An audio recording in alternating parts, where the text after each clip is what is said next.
గొడవలే ఈ సంవత్సరం అంతా. ఒకరోజు రైతులతో గొడవ, బేడీలు వేయిస్తాడు. ఇంకో రోజు సర్పంచులు వస్తే అరెస్ట్ చేయిస్తాడు. ఇంకో రోజు నిరుద్యోగులు ఉద్యోగాలు ఇవ్వండి అంటే అరెస్ట్ చేయిస్తాడు.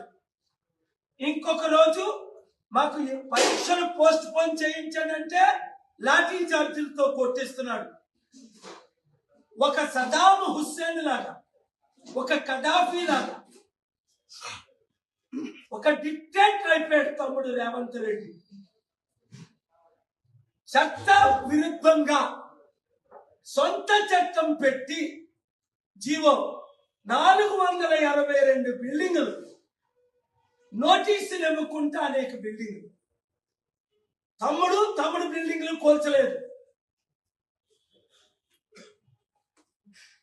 482 బిల్డింగులు 50,000 కోట్లు విలువైనవి. నేను కోర్టుకెళ్ళి కూల్చినందుకు కోర్టుకెళ్ళి ఈయన చట్ట విరుద్ధం పనులు చేస్తున్నాడని 5 సార్లు ఆర్గ్యూ చేసి